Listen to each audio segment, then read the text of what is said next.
and that's how it goes. You never ever know about the NWO.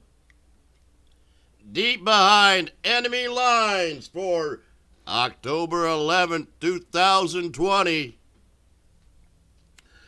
Yeah, earthquake swarm rattles ground near San Francisco's largest dam, the new Calaveras Dam. Today is shaking like crazy. More earth changes and geopolitical upheaval, and another update to the New World Order from the No Link News Desk. Move over, harp-tards. You will not see this news or earthquake prediction from Doomsday Disinfo Dutchie's Magic 3D Earthquake Crystal Ball first. So in case you miss it, or you want to wait around for sloppy seconds from Doomsday Disinfo Dumbass Dutchie's Magic 3D Earthquake Crystal Ball, let's get to the science of things today. Back in 1998, I was listening to the radio show Coast to Coast AM when I heard the guest Mitch Petros rock and shock the global warming Agenda 21 community with his space weather forecast equation. It went something like this. Sunspots trigger solar flares. Solar flares trigger the Earth's magnetic field to shift. A shifting Earth's magnetic field triggers shifting jet stream currents and shifting ocean stream currents. Shifting ocean stream currents and shifting jet stream currents trigger extreme weather and human disruption. So now we'll move on to the news today. I've got quite an interesting research into this developing story. But if you haven't seen the news yet, Dutchie, I'm going to bring you all up to speed. Hold on a second. Let me move over to the mainframe. Let me scroll down here and turn on window capture 3. Bada bing, bada boom. Look at just in the last hour, we just had another earthquake there at the new Calaveras Dam. Let's go to the USGS to see what they have at a magnitude 1.8, 10 kilometers northeast of Milpitas, California. Let's go to the shake map and we'll show you the USGS latest developing earthquake in the last hour and the interactive map, as you can see here. It's just southeast of San Francisco. I wonder if Doomsday Disinfo Dumbass Dutchie has got that figured into the mix yet, but we'll zoom in and show you exactly here the precise location. Matter of fact, we'll switch over to the satellite view in a minute, but appears to be right on that dam. Right on the dam itself. Let's go to satellite view. Give you an aerial view of it. But right here, as you can see, just east of there is the dam itself, the new Calaveras Dam. So like I was just mentioning over here, we'll go to the satellite view again and show you the terrain. And instead of the street view, we'll just switch right into the satellite view. And you can see that over the last week, well, anyhow, let me move on to this story and bring you up to speed.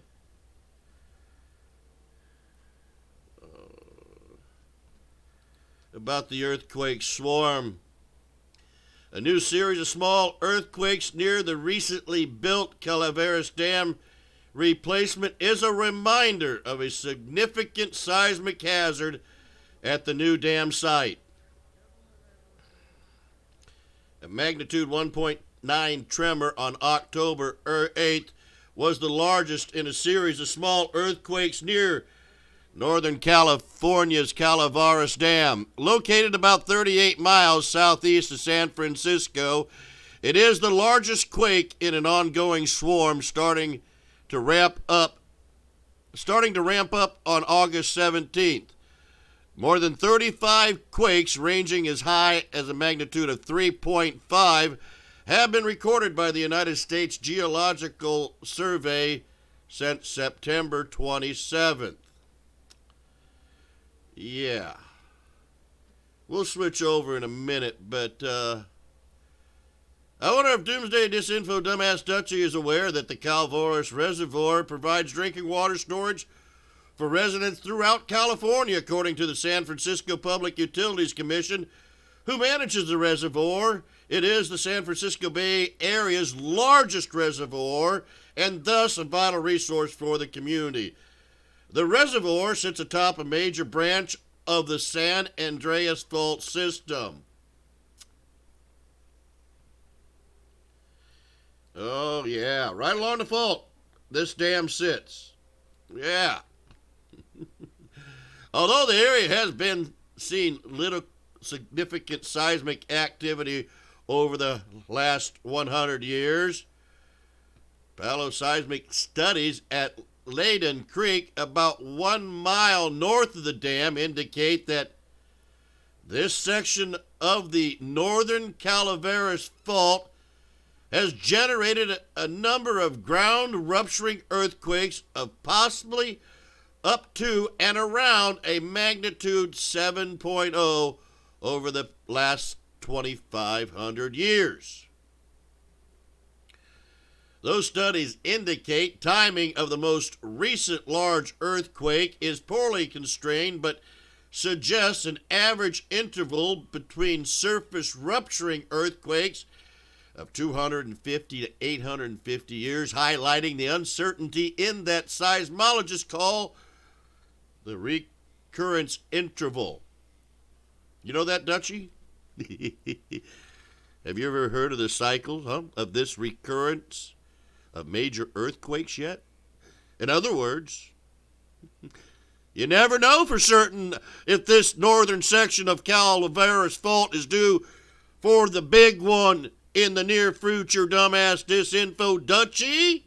Right on an earthquake fault line sits this recently completed Calaveras Dam. We're going to get into this Calaveras Dam, and we're going to show you, indicate what's causing these earthquakes here in just a moment, and then summarize and bring you up to speed, since Doomsday Disinfo Dutchie is still worried about volcanoes erupting in this region.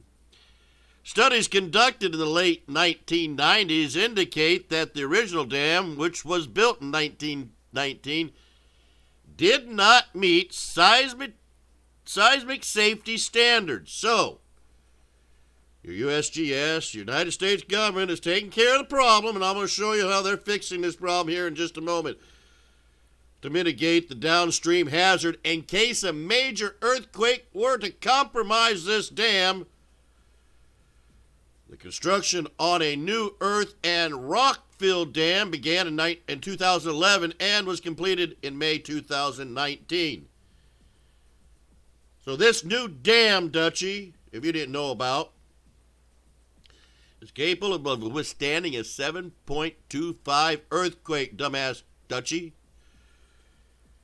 Engineers moved 12 million cubic yards of earth and rock to make room for a new dam that is enough to fill Levi Stadium from bottom to top 4 times.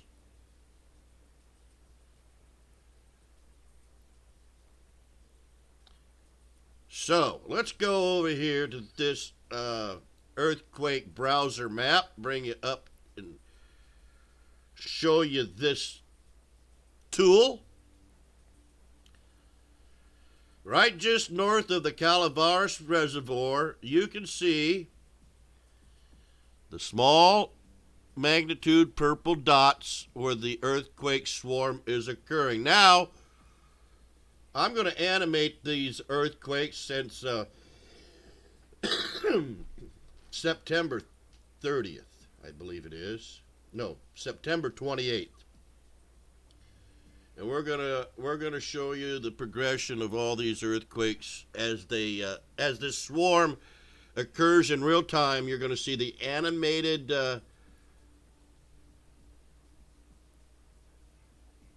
dots that show the place of the earthquakes. Let's hit the loop so you can see it play over again. All right, we'll play it again. So once again, from September 28th to October 11th today, we're seeing a series of at least 50 earthquakes from magnitude 0 to the largest, which was 1.8, I believe, wasn't it? Yeah, 1.8, which was today, matter of fact. So we've had earthquakes over here of 2.0, 2.1, 1.3, 1.9, 2.2, 2.0. So the largest one we've had was a 2.1, 2.2. Okay. Series of earthquakes. So go back here. We'll let you watch the animated version here of this Calaveras Reservoir. Can I switch over to the map view? There, you probably can see these earthquakes occurring a lot more. So we're seeing the percolation occurring just west, about a mile west of the dam. Maybe not even that much. No, it's not even a mile from the dam. These earthquakes occur. I mean, it's right next to the dam. Yeah, look at that. Right next to the dam. So as you see these earthquakes animated here on the map,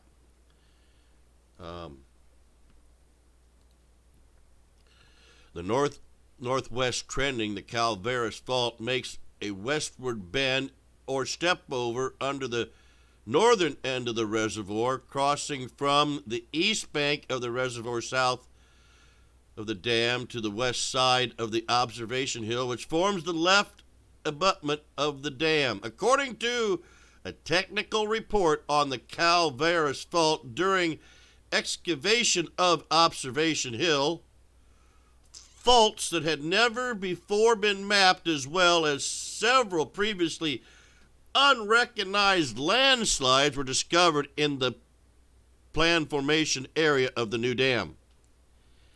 After the landslides were removed, we found additional smaller faults that had not been recognized during original design studies for the new dam.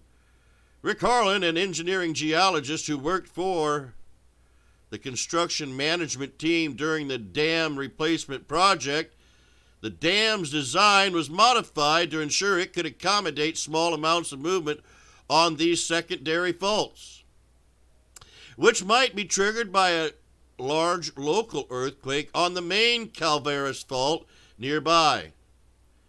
According to a United States Society on Dams report, excavated areas were intensively mapped to maintain precise record of the geological features in the subsurface that could affect the new dam's seismic resilience. So now today, earthquakes swarm near the new dam. Over 70 earthquakes have been struck beneath Observation Hill since mid-August. It's unclear on which faults these quakes are occurring, but this activity is a sign that the area is anything but quiet. Doomsday dumbass disinfo Dutchie. There may be several reasons. We could include oil pumping, fracking operations, couldn't we, Dutchie? We could even figure in maybe sinkholes like Bayou Cane as an example with all your dumbass forecasting. But then, with all the motions and shit that you bring up, hey, where's your directed energy weaponry? Maybe simply you missed the radar beams on this one, didn't you, Dutchie? Huh? I think your radar map or 3D crystal ball is a little broken. In fact, the fact that now that you've seen the seismic hazards along this Calaveras Fault, Dutchie, as long as you know now, it's right next to new dam that was built. But hey, who am I to point out? The geologist at the University of California, Berkeley noted, we really don't know what's causing these earthquake swarms, Dutchie. But I'm sure you'll find something to pull out your ass to mislead and, make believe that the shit you make up is real. So, as this geologist noted, there have been several large earthquakes linked to the construction of dams, Dutchie, and that those reservoirs have been linked to earthquakes too.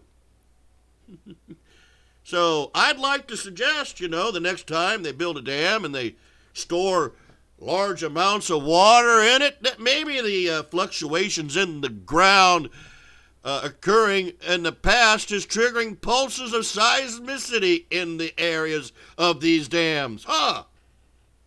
Who would have thunk that, Dutchie, that the weight of water on the Earth's surface may be an indication that there could be the fluids triggering earthquakes? These swarms may indicate other activities in this area, the geologist said. There could be fluids in the fault zone, Dutchie.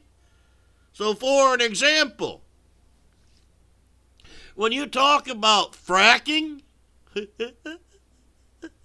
when you talk about hydrofracking and man-made earthquakes, this geologist suggests that there may be geothermal activity in the fault zone as well. So have you got your magic crystal ball looking for them magic steam plumes yet, like over there on the New Madrid fault zone, huh, Dutchie? I'm sure that this reservoir does produce its own weather, including when it produces moisture on your 3D radar screen. But these earthquake swarms usually end without a major event, Dutchie. You know that? Just like on the New Madrid fault line. So your misinformation just ain't cutting it no more to mislead people with your doomsday bullshit. Generally, these earthquake swarms do die out, Dutchie, within a few days or a few months, just like it along the New Madrid this week. But who am I to point out? They're always a cause for discussion and debate, because you never know. You never know when the Calaveras Reservoir Dam was constructed, do you, dumbass Dutchie? But, hey, as far as dam safety goes, let's go, and we're going to move on and bring you up to speed, and rely on the fact, what about the water lowering in this frickin' lake? Huh? As I did further reading, I just want you to realize I've done some homework on this, dumbass Dutchie, and you're a retard when it comes to predicting and forecasting earthquakes. You're a fraud. You know what I'm saying?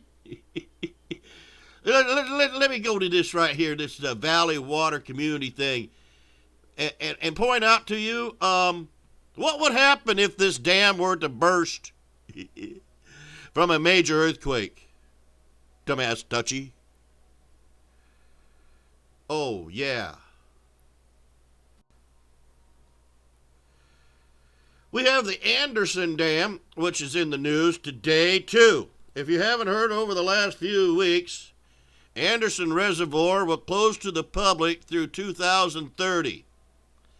Water District began dewatering Lake October 1st in preparation for a tunnel and a dam project. Anderson Reservoir will be closed to boating, fishing, and all recreational activities for the next several years, starting October 1st, which was 11 days ago, that when the local water district will begin draining the lake in order to begin construction of a new discharge tunnel. Could it be that this earthquake activity is linked to the new tunneling and seismic retrofitting the new dam? Do you know what I'm talking about, Dutchie? Oh, I think you know it all. Since you know it all about earthquakes, I think you should know that. I'm sure you already knew this, didn't you? Huh? I'm sure you already knew all this dumb shit about them draining the lake and it could trigger earthquakes. And they're also building a tunnel into this dam to, to reduce the damage to a major earthquake. Water Valley Director John Varela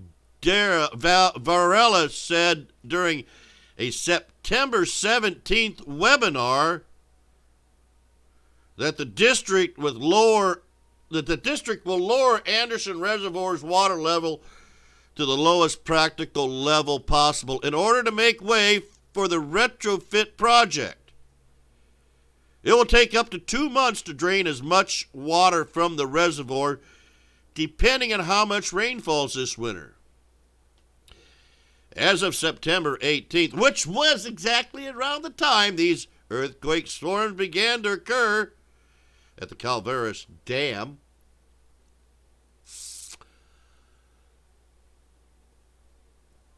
as of September 17th, Anderson Reservoir holds about 18.6% of its 89,000 acre foot capacity.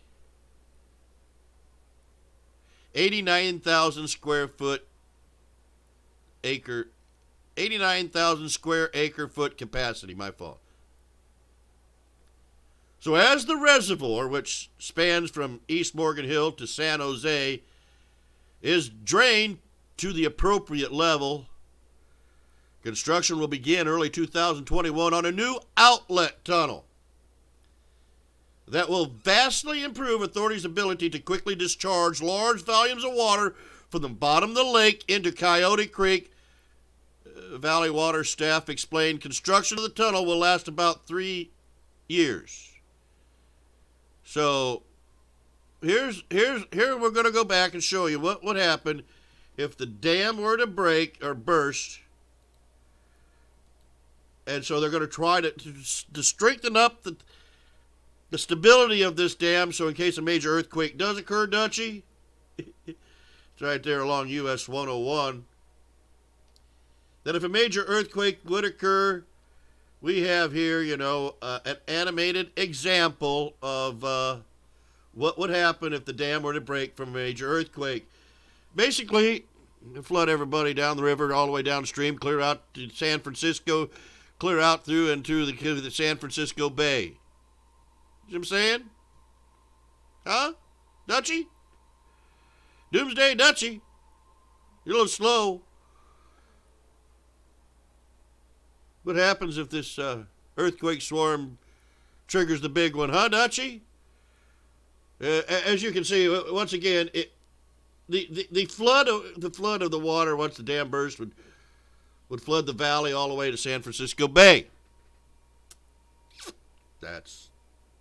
But they're a little ahead of the game than Doomsday Dutchie, dumbass Dutchie is. You know what I'm saying? Yeah, or not? Maybe not. Maybe dumbass Dutchie still maintains the big ass fucking lie that there's volcano magma bubbling underneath, and it's gonna explode into a volcano one day. But who am I to point out? As I explained once again, it's water, dummy. High volumes of water trigger earthquakes now that the reservoir's now being drained. And they're not effectively going to get this angle of the story from all your doomsday disinfo dummies out there, but hey, as Coyote Creek continues to flow downstream from Anderson Dam, during the dewatering, the tunnel construction process will then begin. So let's go to and see what I mean. Yeah. Let's go here and see what I mean. This one more time. Thank you, Melanie, and good evening, everyone. Thank you for joining us at this virtual setting, and welcome to those of us watching on Facebook. I would like to extend my well wishes to our community and send my positive thoughts to those who were forced to evacuate during the fire the last couple of weeks. We are also still coping with COVID 19 related challenges. So I hope we all continue to be safe during this extraordinary time that we're living in. The seismic retrofit Anderson Dam is Valley Water's top priority. And now we're moving forward with our efforts to ensure the safety of our community. On October 1st, that's just 2 weeks from tonight, we will begin to lower the water levels of Anderson Reservoir to the lowest practicable level possible, as the Federal Energy Regulatory Commission has regulated and directed Valley Water to do so. The effort will take approximately 2 months, depending on how much rain we get this winter. So as early as January 2021, we could have a very different kind of view of Anderson Reservoir. And it will be that way for a long time. It is the unfortunate reality of the work that we need to take place. I understand the concerns about impacts in our community, our wildlife, and dealing with the loss of some recreational activities. We have taken all those things into consideration. And later tonight, our staff is prepared to answer your questions. I can tell you that when the work is done, our communities in Morgan Hill and Coyote Creek will be safer. The work will be well worth it. Thank you again for joining us tonight. We look forward to sharing the project information and answering your questions. Melanie? Okay, thank you very much, Director Vrilla. And before we move any further, I wanted to acknowledge one of our other board members who's here in attendance, Director Richard Santos.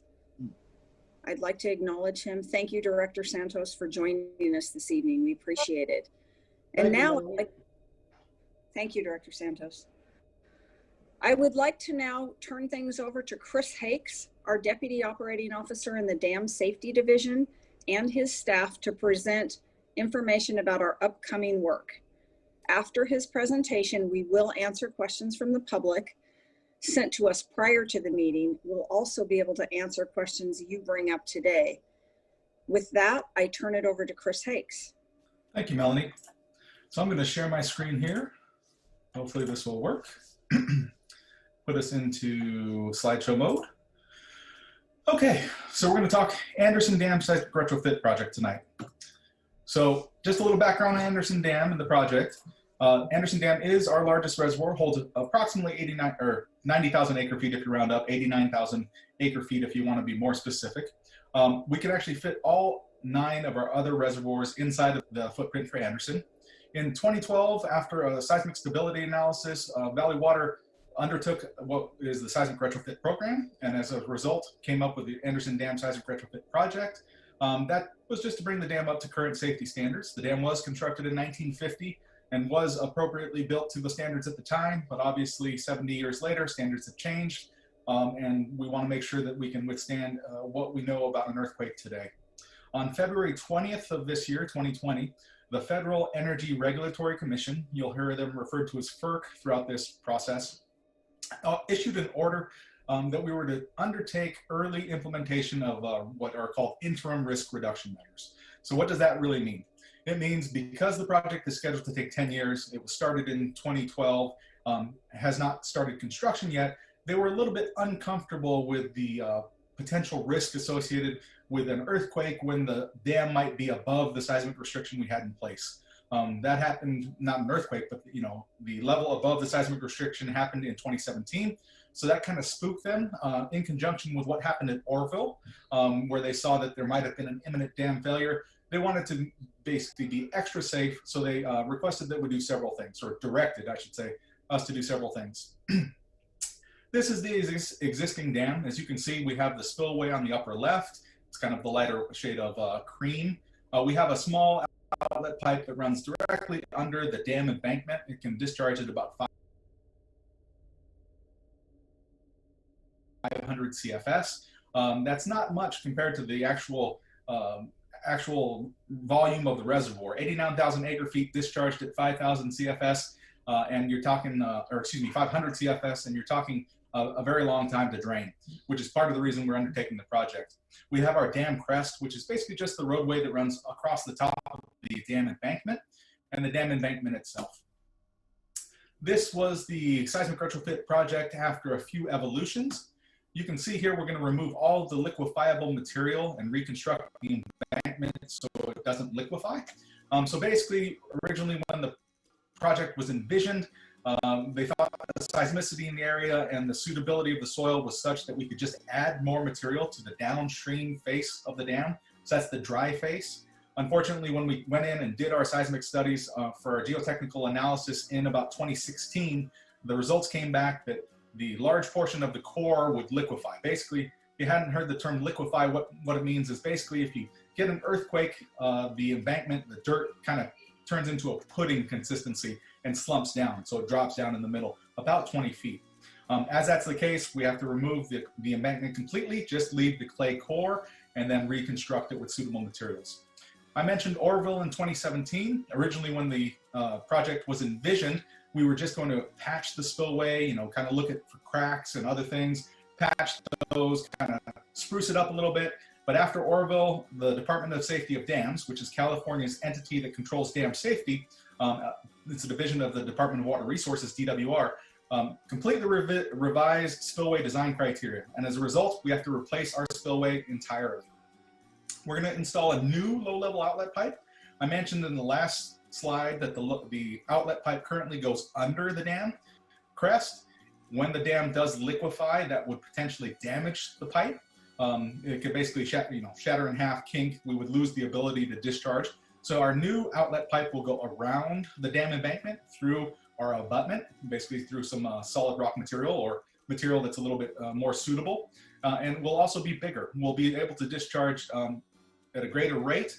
In the interim, before the project actually starts for the seismic retrofit, as a part of the Anderson Dam Tunnel project, the new low-level outlet pipe will discharge about 2,000 CFS. So between that and the existing outlet, we'll have about 5 times the capacity.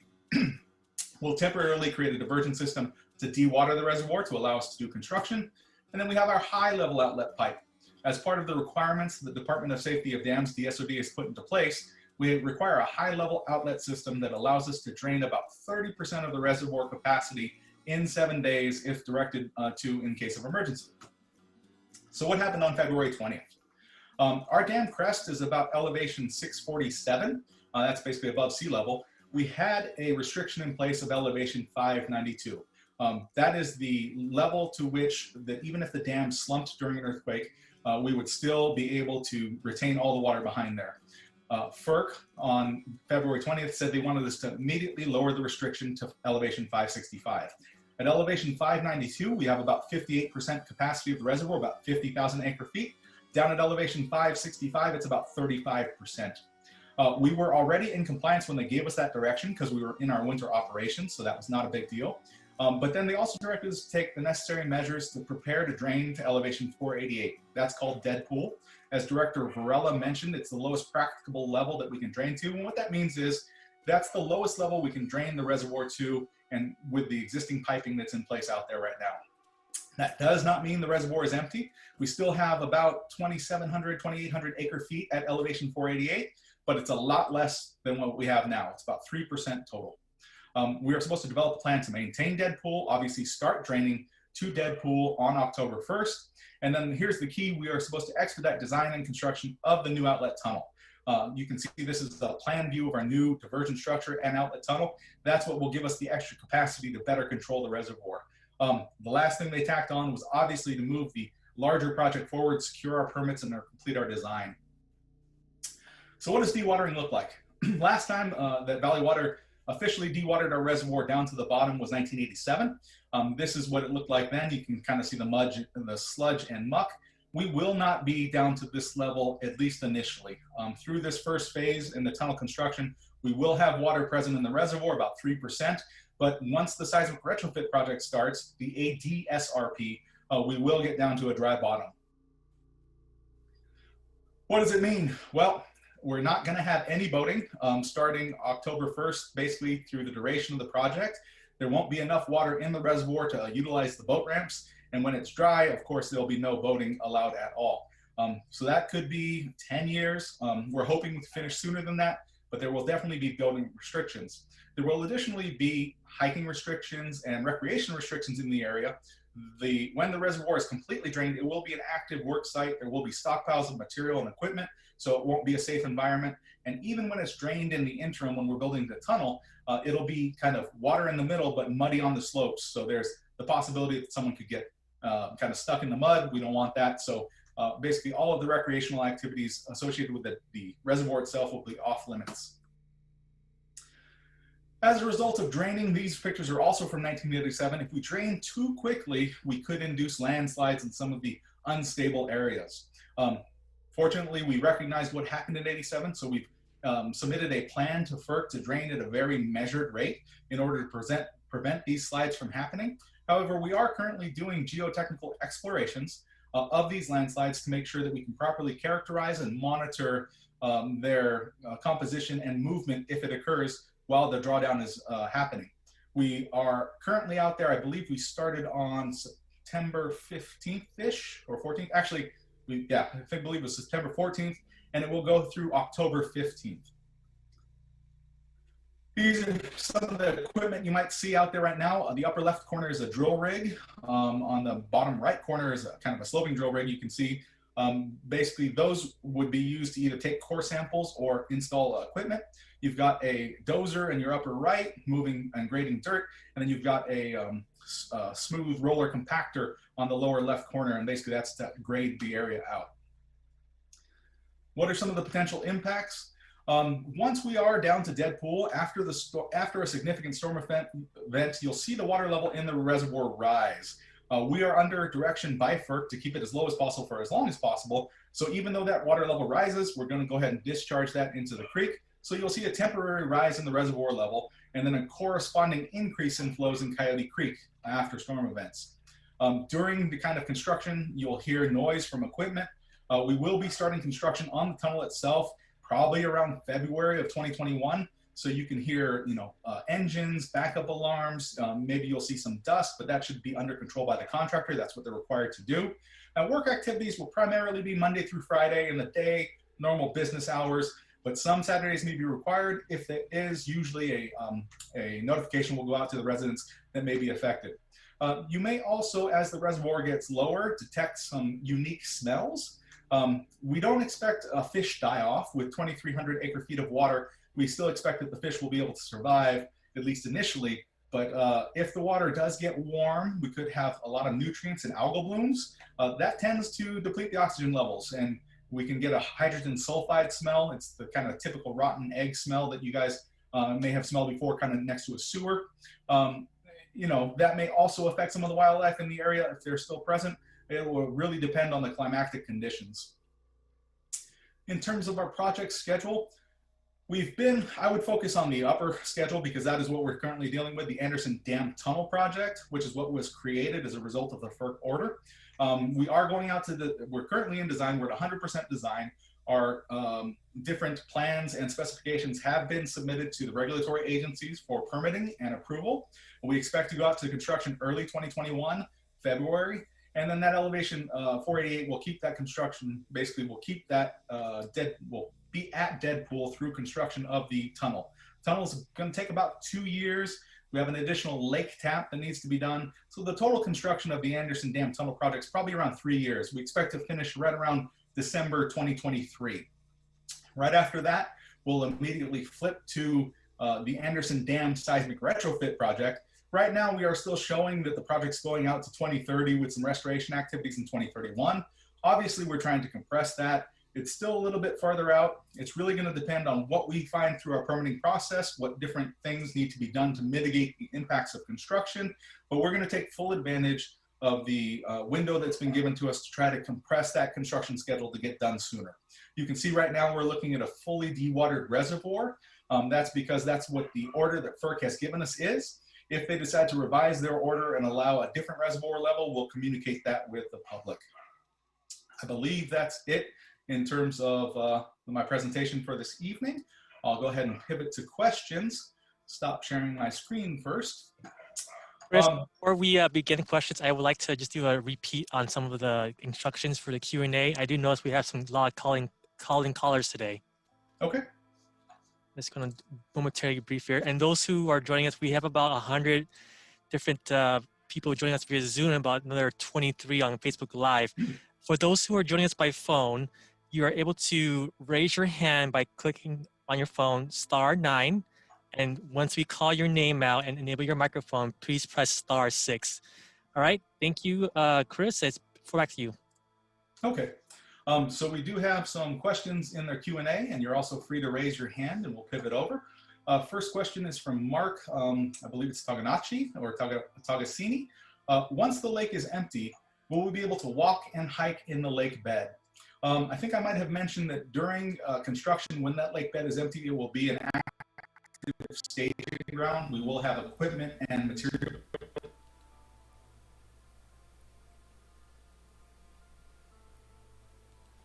All right, I'm gonna end there. We're gonna close off that little segment of that webinar. But you know, pretty much overview.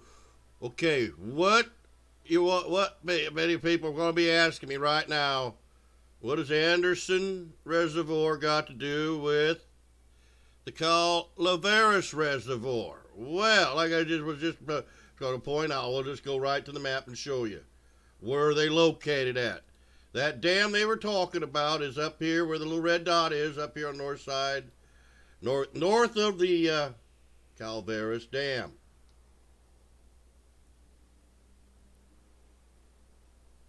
We got Calaveras Lake Reservoir over here.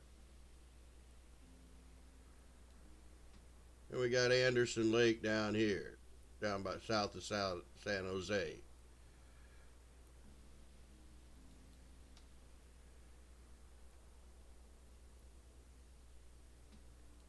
So we just had the dam built up here recently, and now we're seeing earthquake activity along this new dam location.